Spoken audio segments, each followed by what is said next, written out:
Good evening and welcome to The Journey Home. My name is Marcus Grodi, your host for this program.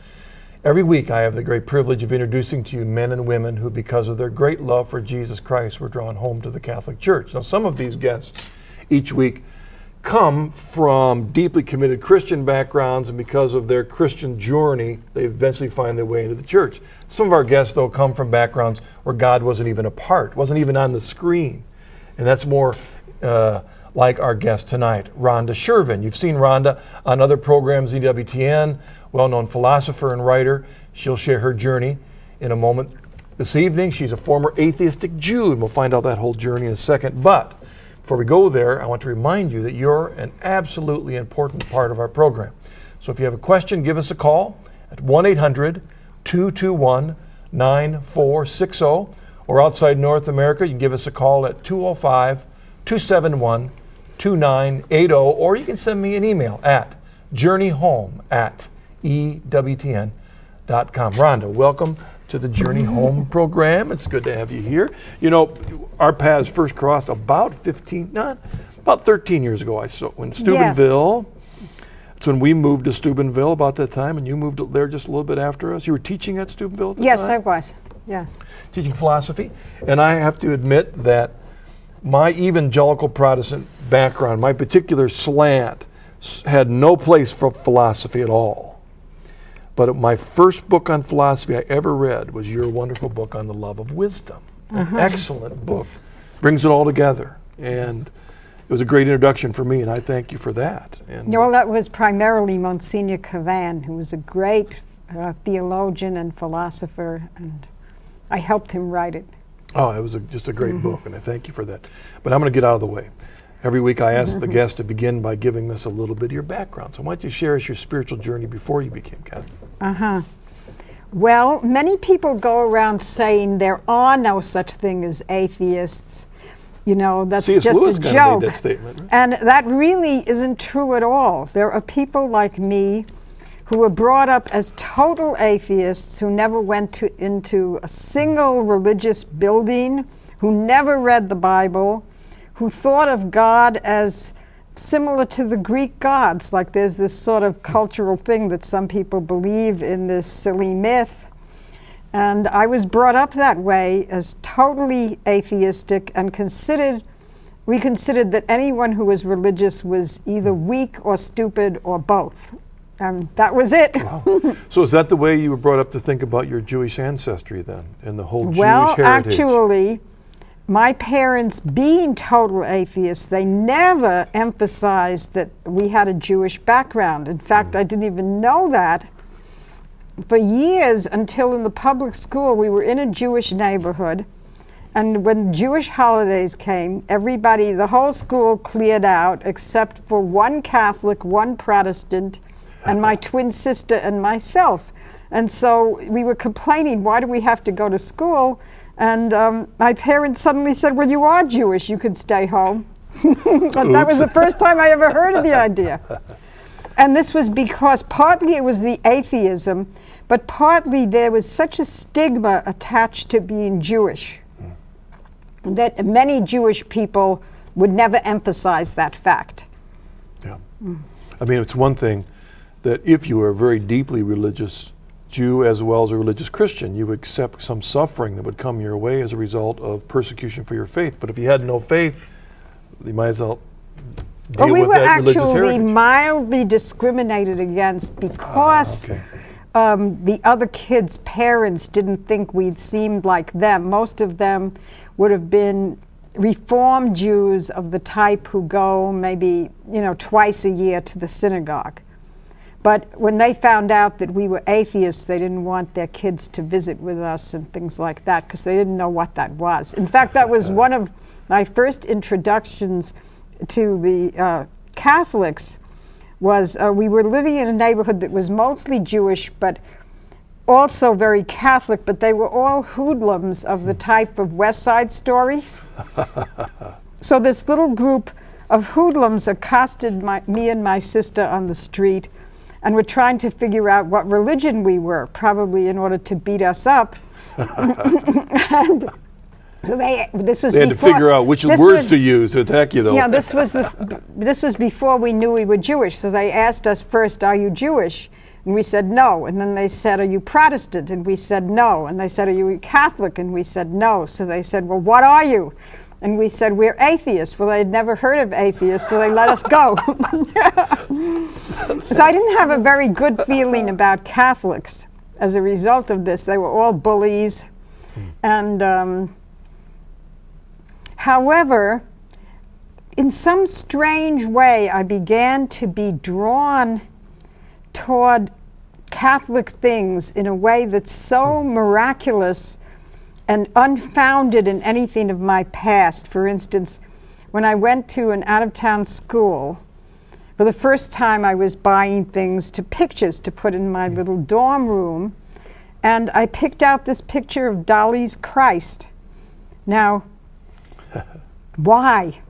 And I was on, this school was mostly Protestant, a sprinkling of Catholics, and they put all the New York Jews into one wing so we could be together so we wouldn't bother the others, I guess, or something. Or they thought maybe we'd feel at home. And so those Jews were very surprised that I came from a Jewish background and I had this Dali's Christ hanging on the wall. And as a matter of fact, way before my conversion, there were all these strange things would happen like that. Like, I just refused to remove it. And I didn't even like the picture.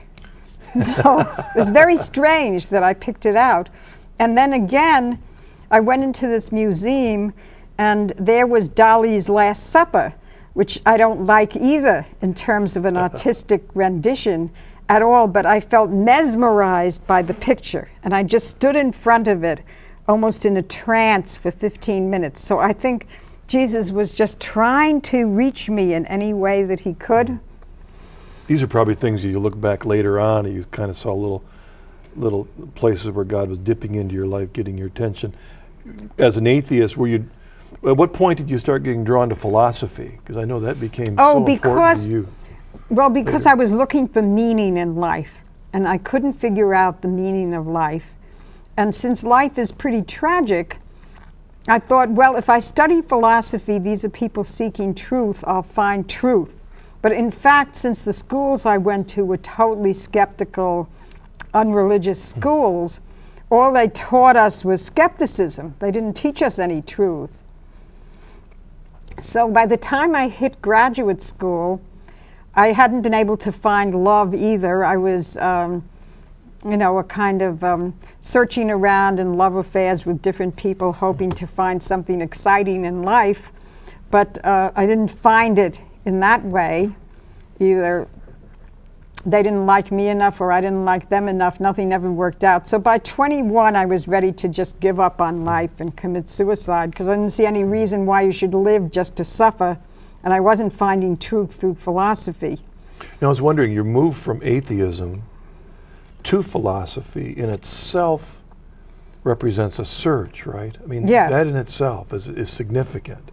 Because an atheist, a pure atheist, would automatically believe in relativism, of course, right? Yes, but you see, you could study philosophy. Well, see, my deepest hope was that I would find truth. Okay. But in the meantime, it's fun to have a mind that's razor sharp to cut up to pieces anything that anyone else suggests. There's a lot of pride in that. But it doesn't last very long because if you cut up everything, you have nothing left, right?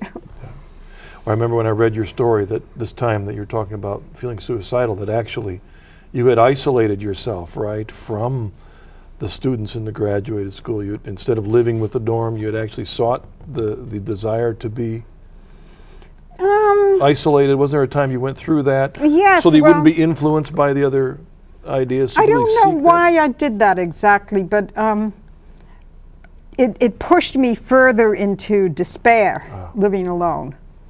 And then started these wonderful miracles, which, I mean, this is many, many years ago. I was 20 when this happened. I'm now 68. But every time I tell the story, I just rejoice in the enormous beauty of God reaching down to me and bringing me into his truth. So it began with watching a television program, and on the program were Dietrich von Hildebrand and Alice Jordan, who later became Mrs. von Hildebrand, Alice von Hildebrand, who many people know from EWTN. And they were talking about truth and beauty and goodness as if these were real. And that's what I was looking for. So I wrote them a letter and said, I've been looking all my life for these things. How can I find these things? And so it happened they lived very near me in New York City, and they introduced me to the whole philosophy department at Fordham University. So I switched from Johns Hopkins, where I was studying, to Fordham to pursue this. And I couldn't believe, well, it was just extraordinary to me, since religious people were supposed to be stupid and weak, that these were the most vital people I had ever met in academe, which isn't famous for vital people. And they were so intelligent, and they could refute skepticism and relativism in a few sentences. And so I was amazed at this, but at the same time, I didn't have a clue how they could believe all these strange myths. And that's when miracles started to happen. I went on an art tour that they were running in the summer in Europe, and it started with looking at the great cathedral of Chartres and this beautiful Gothic cathedral, and just sensing, how could something so beautiful be based on nonsense? How could it be? You know, and just sensing something of the sacredness of that. And then different paintings, there was a face of Christ that actually came alive while I was looking at it. And then that same face, that same expression as in the face of Jesus alive, was in the face of Pius XII. And you had a chance to go actually see the Pope at the time. Yeah, right? this was an audience in Rome. So, and then this picture of Mary gave me of Da Vinci. Da Vinci's it's an unfinished picture, very dull looking. It's sepia colored. It wasn't finished. And I just grasped the whole sense of purity looking at her. And I became horrified that he was something beautiful which I could never have.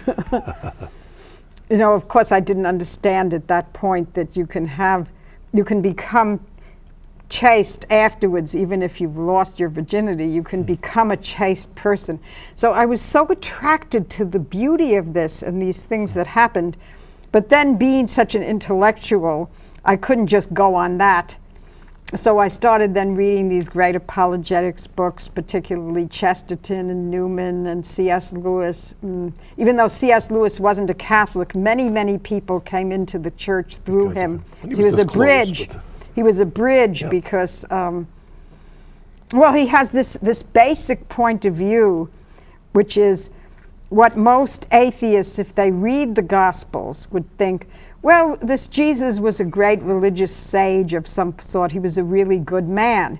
But what Lewis points out is a good man doesn't go around saying he's God. So he's either a liar, or he's crazy, or he really is God as he says he is. Yeah. In fact, I think it was both Screwtape Letters as well as Mere Christianity, I think, were influential you in that part of your journey. You still recommend Mere Christianity? It seems like Mere Christianity is one of the best books for that stage of the journey where you're dealing with the apologetic to an atheist. Yes, absolutely.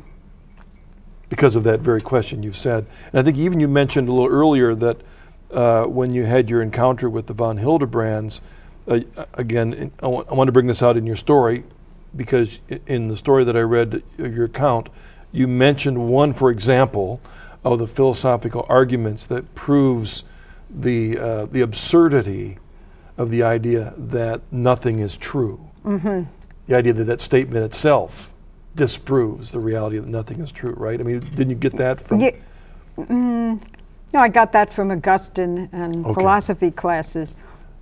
But I just think to summarize that point, if you say nothing is true, if you take the sentence "nothing is true," you have to ask, is that true or not true? Yeah. And if it is true, then it just disproves itself. And I think Right. that, again, the point was that in your own journey, there were these little steps that were pulling you away from that. And beauty is an interesting thing, beauty and purity. I mean, how would an atheist have described this beauty and purity? They say it's just relative to every beauty is in the eyes of the beholder. Yeah, that would be the kind of attitude that we were brought up on. But of course, no one can sustain this. Yeah. I like to say when I'm teaching a philosophy class when I get to the subject of beauty, well, if it's totally subjective, wouldn't you have everyone suing the highway departments because they actually have the gall to say, here's a special scenic spot, get off the road and look at it. How could there be scenic spots that everyone would agree is beautiful and not resent being pulled off the road because of someone's subjective idea of beauty? Yeah, it teaches that void that's in us that needs this, that God placed there, but also that common understanding of what is true within us. So your experience in Europe, at what point did you start catching on that you were being drawn? At this point, you're starting to catch on? The first miracle, with the first thing of feeling this way about Chartres Cathedral, and after that I read the scripture, the New Testament, for the first time. And I had this dream in which I saw Jesus and Mary at a banquet, and Mary was gesturing to me and said in Hebrew, which I didn't know, but in the dream it was in Hebrew, and she said, "Come sit with us." And then I decided to say the skeptic's prayer, which my godfather taught me, which anyone who's an atheist could say, is, "God, if there is a God, save my soul if I have a soul." No, I could sincerely do that. I was also affected by a sense of the sacred in the Mass because the whole von Hildebrand circle are daily communicants. And they got up, that was when you had to fast all night before going to church. So they went to Mass every morning. And I would go with them just because I liked them so much. And I just felt something at those Masses. I didn't know what it was, but I felt there was something. Were you going through a struggle between the logic of your intellect as well compared to this feeling of the heart that was drawing you in a direction different than where your intellect was? Or were you already... Okay. Yes, because to an atheist, for instance, to me, to see someone kneeling was a horrible sight. How could, the whole idea was I am the captain of my own soul, I'm the master of life. How could anyone kneel seemed like a horrible gesture. But I would feel something else. I would feel something going on there at those Masses. Did you have a conversion of heart? I mean, more than just intellectual? At what point did you start to recognize Jesus as Savior, Jesus as your Creator and Lord? I think because I was a philosopher, I think my theory is that people convert in terms of their highest value, and then they catch up with the rest of it. So I first thought of Jesus as the truth who is a person. And I didn't think of him as love particularly, I just thought of him as truth. Then later I began to experience through Holy Communion and through all the graces that I got, I began to realize that he has this personal love for each of us. That he's not just a teacher, he loves us so much. I mean, I always think of daily communion that way, that he loves us so much he wants to come right inside us. So how could anything be more important than that? But later my sister and mother converted, and my sister, who is a dancer, converted through beauty. And she didn't read apologetics books, she just listened to great Catholic music. And the beauty of it sort of took her.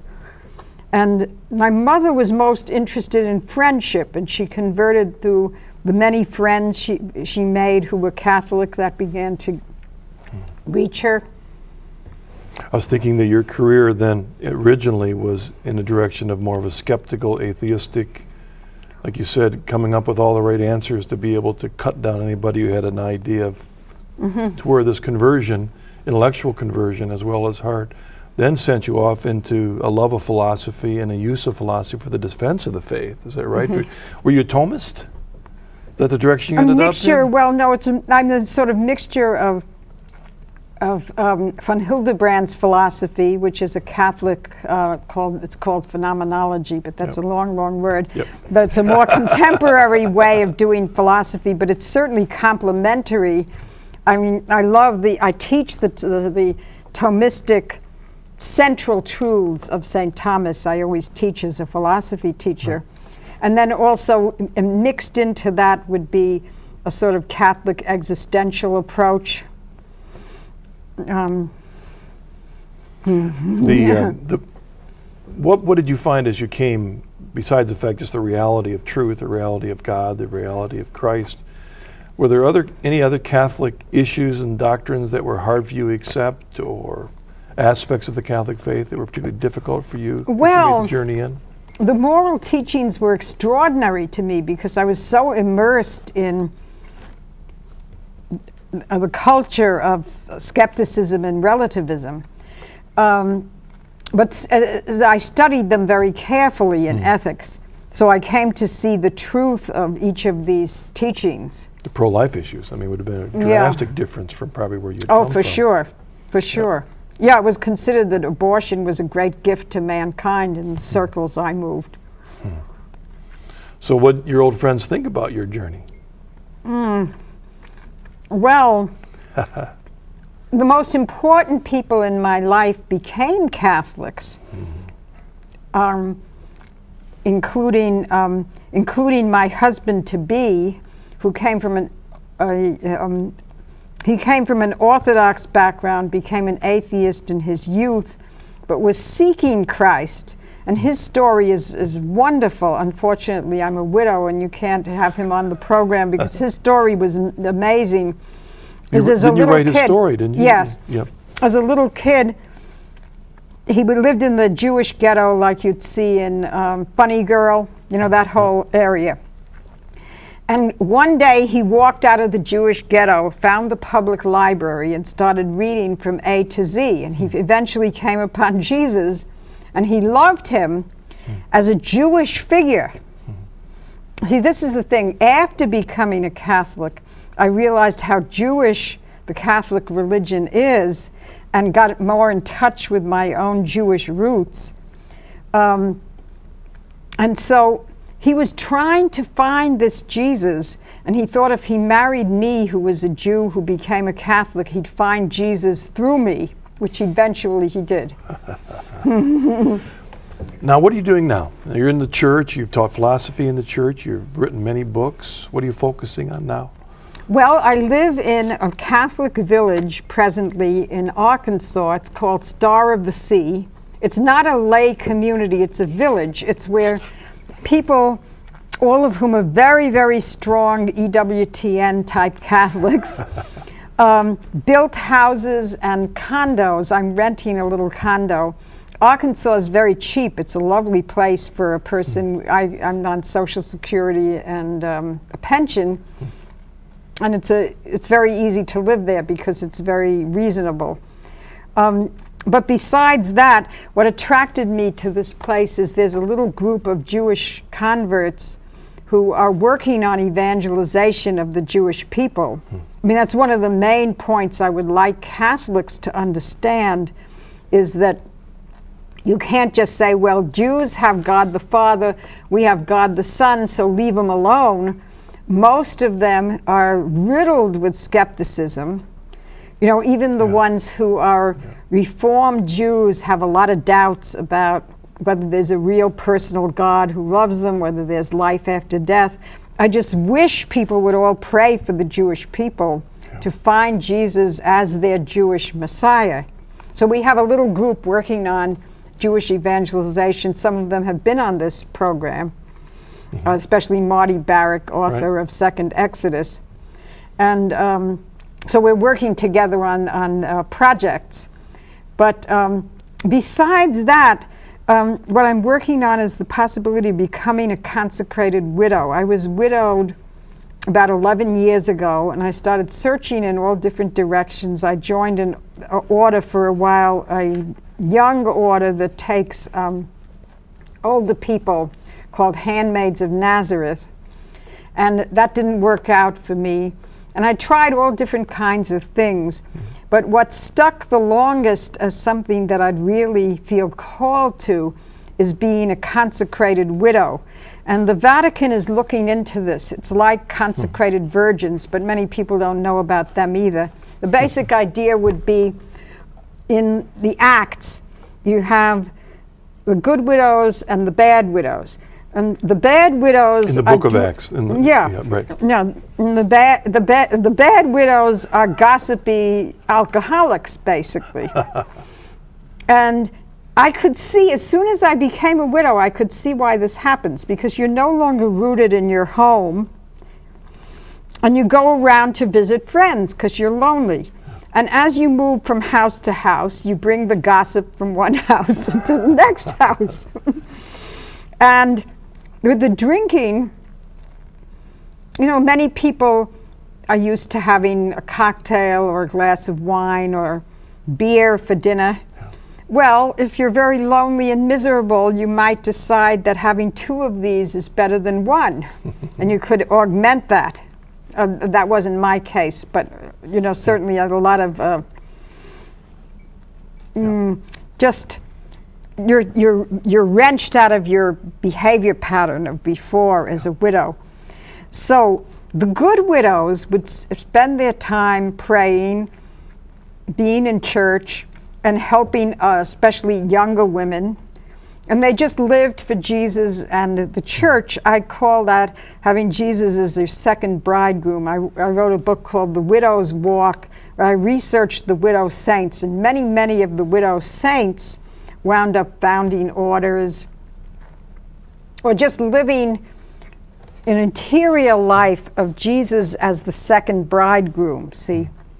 And so this is being revived in the church, at least potentially, and the Vatican is looking into having a rite for consecrated widows. Now, it wouldn't be a group of widows, though that's, people could join groups, right.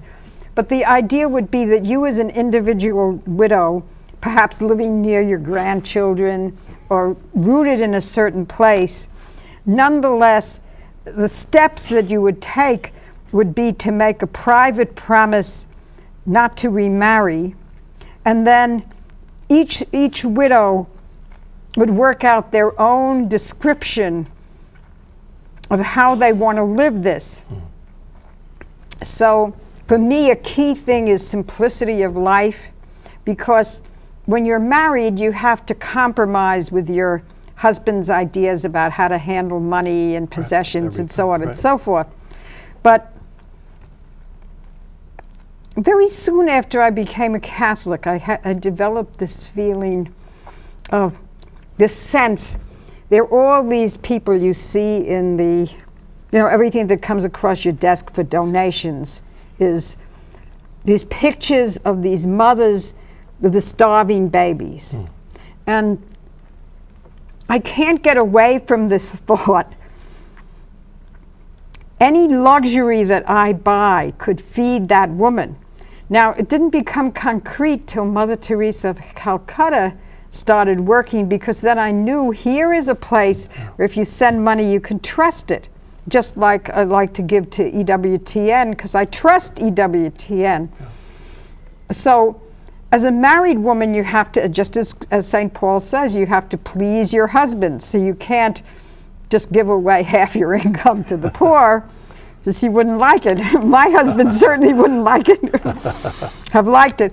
But now, just by living simply, you know, in all kinds of ways, each thing, even a $10 purchase, well, that $10 given to Mother Teresa could feed a family for a month.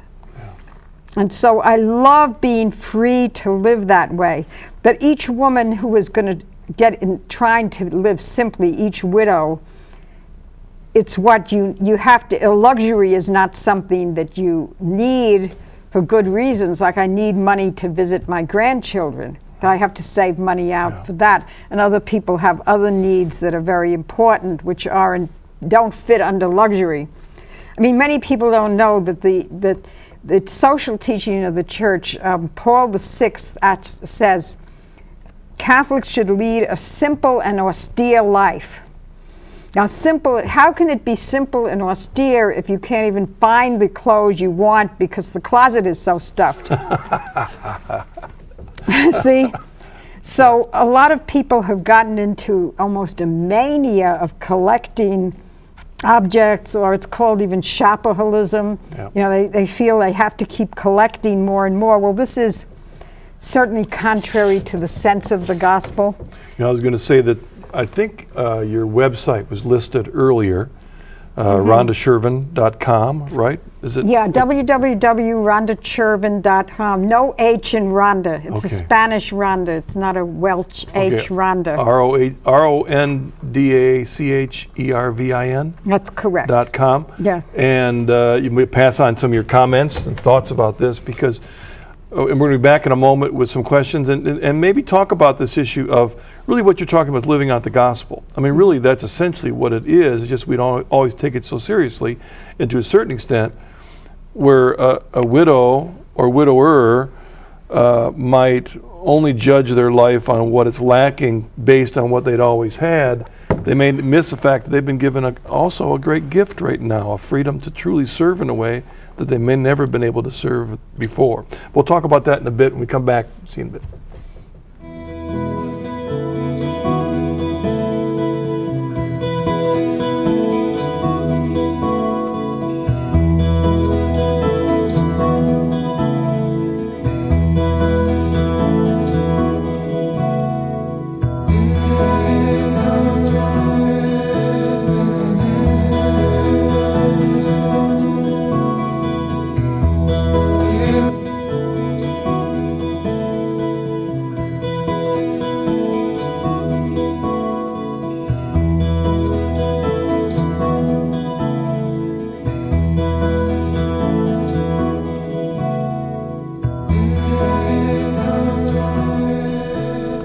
Welcome back. Our guest tonight is Ronda Chervin.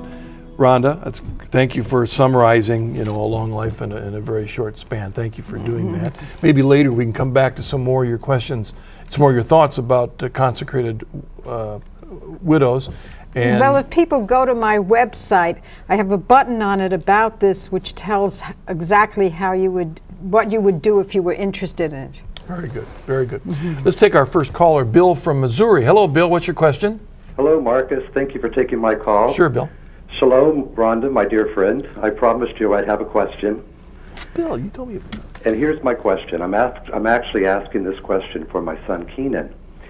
Keenan would like to know, Rhonda, what words you would have for an agnostic who has not had the graces that you have received from the Lord to show the way to faith. And he particularly would like you to speak to this. Does a person have to be seeking and open to those graces, or can the Holy Spirit sort of break through whatever barriers he might have placed there? Oh, well, I think he does both, but the openness would be, being an agnostic is already being open. It's saying, well, maybe there's a God, but I don't think we can ever know for sure.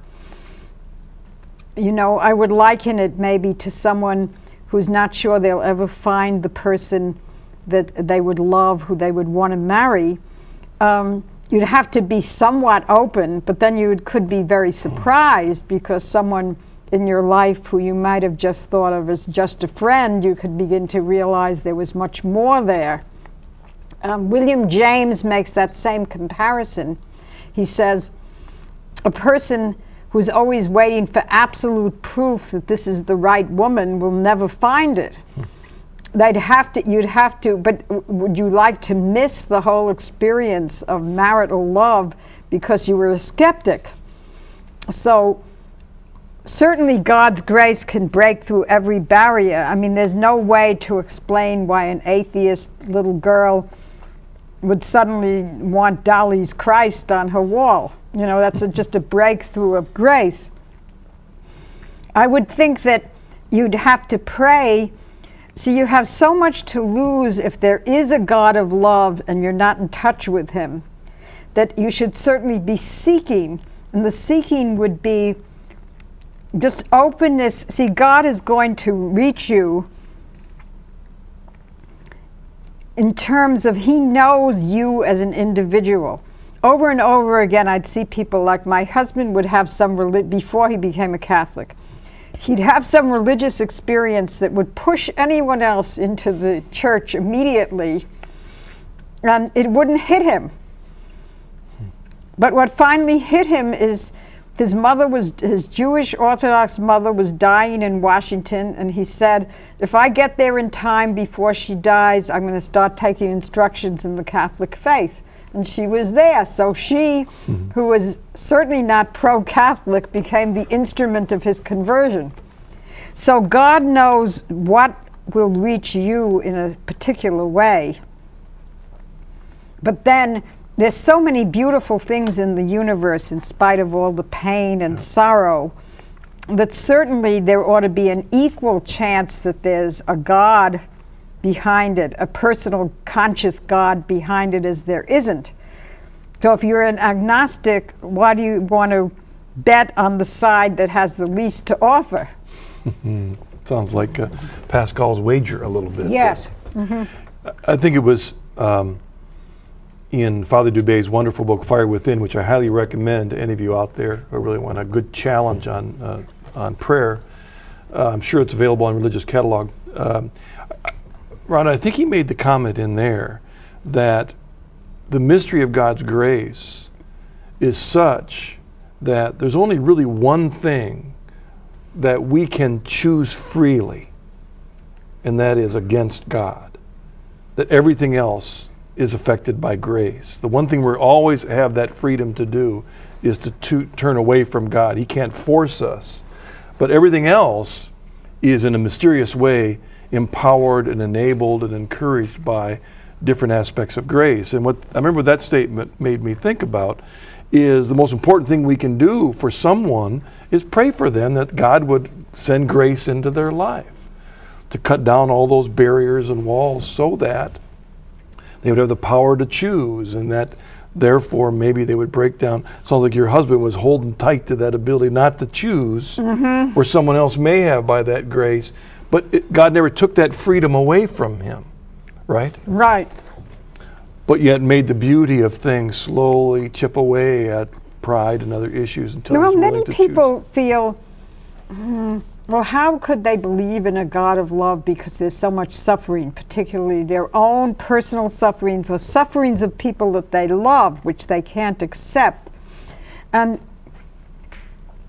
everybody who is a strong believer will tell you that no matter how disappointing human things are, that the experience of God's love in your heart, his personal love in your heart, is something so extraordinarily wonderful. I mean, it's just a perfect love. You know, you never feel when you talk to Jesus in your heart that he doesn't understand you, that he's shafting you, all that kind of thing. Even in the middle of terrible pain, I think the worst pain for me was I had a son of 19, I had 2 daughters, and I have 7 grandchildren, but I had a son of 19 who committed suicide. It was the worst moment in my life, and I'd been praying up a storm for him, constantly. And it wasn't, I made this joke at the time. People would say, well, did it make you doubt God's love? And I said, well, I was an atheist. I'm so glad God exists. I would never be angry at him. But the personal love that he just poured into my heart to console me was so tremendous, and to give me hope for my son's salvation. And I mean, that took a lot of time before I could really feel sure that he was saved. But at the same time, his personal love for me was so great. And we can receive that love, especially in times of great agony, where we know we can't do it ourselves. I used to say when I was going through that grief, I'd just say moment by moment, okay, Jesus, I'm just going to lie on the floor like this, and you give me a reason to get up. And he'd fill me with enough hope to make the next steps. Yes. Looks like we got a nice long call from Martin from Ireland. Hello, Martin. What's your question? Hello, Marcus. How are you? Hello, Dr. Ronda. My question is, as a philosopher, how does Dr. Ronda cope with a culture of dissent within Catholic academia? It's a very serious problem in Ireland. I mean, I probably would be even ridiculed for watching EWTN. And I know from personal experience, being a graduate of the late Holy Father's Institute on Marriage and the Family, and I do pray for these people all the time. I love them. Some of them are priests. And as a philosopher, how does she engage with that kind of culture? Martin, thank you for your question. Thank you for your call. Appreciate that. That's a very interesting question. I didn't engage, I disengaged. No, I was teaching at a school that was like that, and I left there to teach at the seminary. And at the seminary there was much more faith. There was also some dissent. And finally I went to teach at Steubenville and then at Our Lady of Corpus Christi, there were all these small Catholic schools that are totally faithful to the magisterium. One comment I would make, though, because I have many people who are some people who are very close to me who are on that side of the church who are very dissenting, is that you can caricature them and say they're all doing this because the devil got them, etc., etc. But at the same time, their sincere belief is that the church would be better if it didn't have these hard teachings.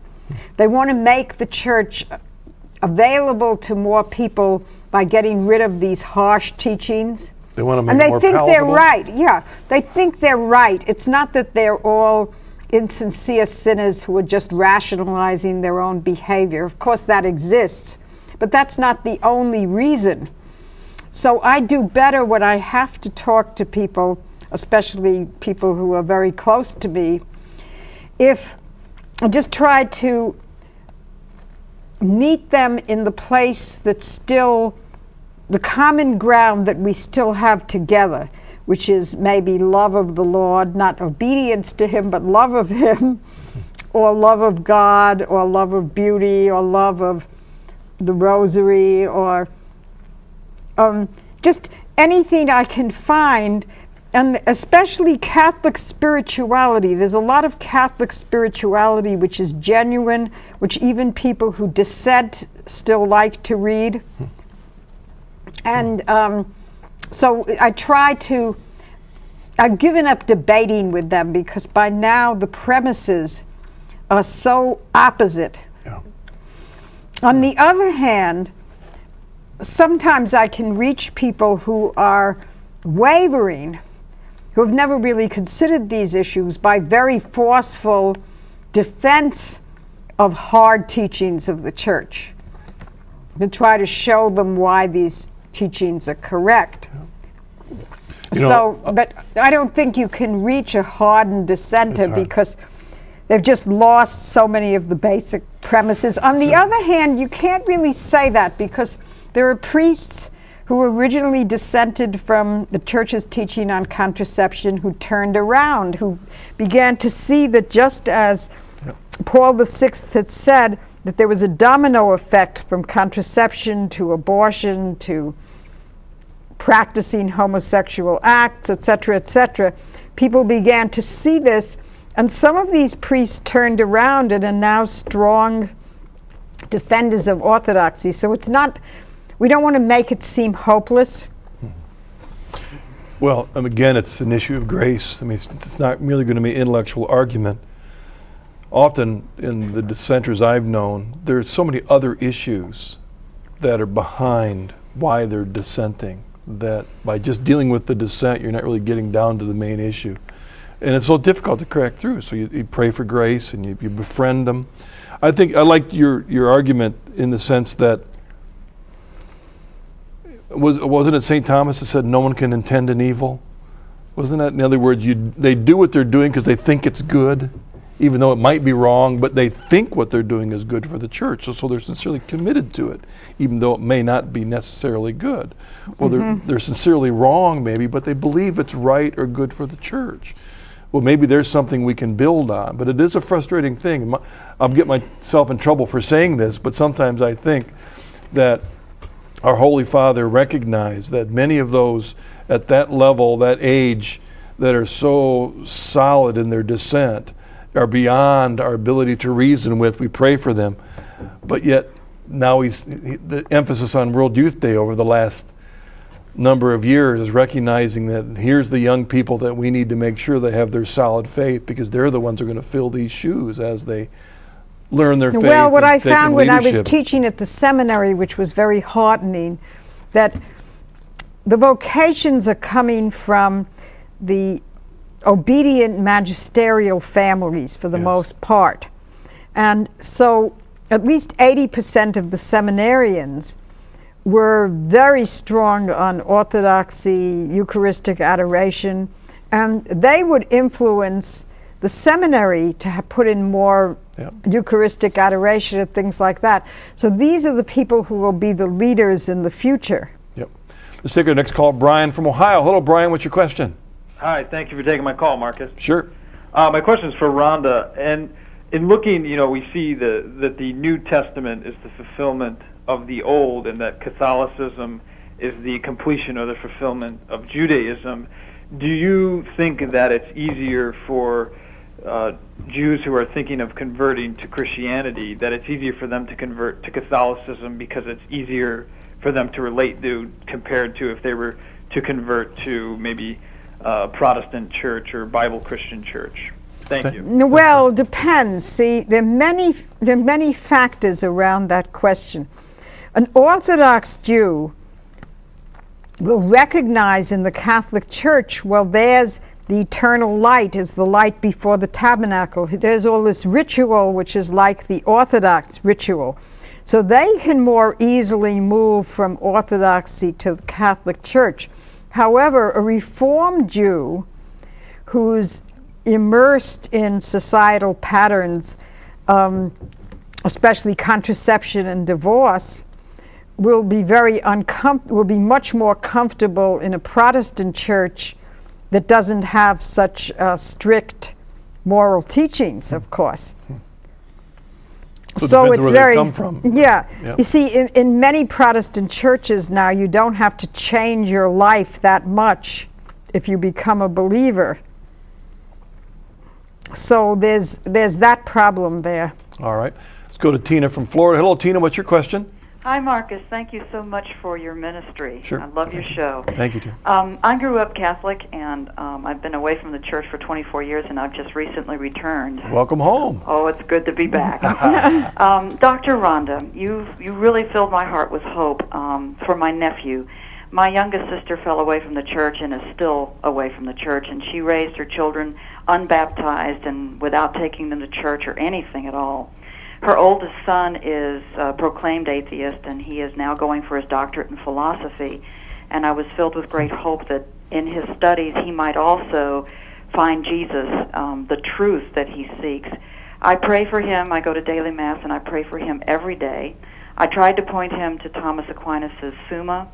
He said he wasn't interested. Is there anything else I can do? I think those Peter Kreeft books are very, very helpful on apologetics, because Peter Kreeft is a philosopher, and you might search for his books on the web. He's a professor at Boston College. He's a professor College. at Boston College, Excellent but he's written many books relating philosophy to apologetics, things about Socrates and Jesus and other kinds of subjects that would attract a philosophy major. What about your book, Love of Wisdom? Yes, that could too. It's out of print though. But you could get it at Barnes and Nobles. This goes through the whole history of philosophy. It's mainly written by Monsignor Cavan, and it goes through, or it's called Love of Wisdom, and it goes through all of the history of philosophy relating this to a religious truth. You could probably find it in Barnes & Noble's used books. If not, go to my website and I'll see what I could do. I don't have many extra copies, but I could dialogue with you about that. Well, I think that one question that earlier, that idea of showing that the bold statement that there is no truth, the statement itself is something to work on to get these atheists to think about, finding a couple seeds to plant. Looks like we have another caller, Julie from Michigan. Hello, Julie, what's your question? Hi, thank you for taking my call. Yeah. My question is, did Saint Teresa Benedicta of the Cross, Edith Stein, who was a German Jewish atheist, have any influence on your conversion? I feel that she interceded for me. You see, she died offering her life in the concentration camp for the conversion of the Jewish people. And she knew Dietrich von Hildebrand. They were both, they were like first cousins studying with the same teachers. So I figure that she arranged that I should get in contact with Dietrich von Hildebrand, that she sent him to me. And throughout the years, I feel her influence on me and her intercession for me, because she would have seen me as a similar plight, being an atheist philosophy student. I was going to remind you that your website is up again, so in case anyone wants more information about some of your ideas and questions, rondachervin.com, RONDACHERVIN.com. Those of you listening on radio, rondachervin.com. I'm thinking, Rhonda, often when I end the program, I ask the guests to give a word of encouragement to those who come from similar backgrounds, why they should make the same journey. But I was thinking of maybe asking to give another word of encouragement to maybe widows out there who are watching. Maybe have lost a husband or a spouse, husband or lost a wife, and they're watching, they live alone, they're discouraged, and they feel, what do I have to give anymore? What do I have to give back? Because they feel unpowered anymore to give. Any words of encouragement? Yes, I think you have to pray from the depth of your heart. Many of us learn certain prayers as Catholics, and they're beautiful prayers, and you could say these prayers all day long without necessarily opening your heart in your desperation to Jesus. See, Jesus wants to fill our hearts, not only our minds or our lips. He wants to fill our hearts. And he can't do this if we're doing the stiff upper lip bit, or if we're just distracting ourselves. Many widows would just get into distracting ourselves as best we can. But I think it's very important. Eucharistic adoration is one of the most important things, because there you don't have the distractions of the telephone or the email or other things. And widows are just the most wonderful candidates. You have all the time. Of course, some widows are still working full-time, but I mean, if you're not working full-time, if you're an older widow, you have all the time to fill in slots at Eucharistic adoration. I think that's a very ideal way of meeting God, but also, reading the lives of the saints. If you watch distracting TV shows, it might make you laugh and it might distract you, but it doesn't answer this burning need. Whereas if you read the lives of the saints, particularly the widow saints, it'll help you. It'll help give your imagination something to work on in terms of this deep interior mystical union you can have with Jesus, that he can be everything to you. Like St. Francis said, my God and my all, over and over again. I'm thinking about this last weekend, EWTN was able to show to the World Youth Day, and the widows might see, Pope Benedict and all those young people and think, boy, I wish I could do something so great, but they don't realize that the power of their prayer at home might be the most powerful gift of grace for the church, and needed is their sacrifice of prayer in the silence and simplicity of their life that God has given to them. Rhonda, thank you very much for joining us. It's a great pleasure, and God bless you on your desire to find out God's place as a consecrated widow. Thank you very much. Thank you. Thank you for joining us. It's always a pleasure, and God bless you. See you again next week.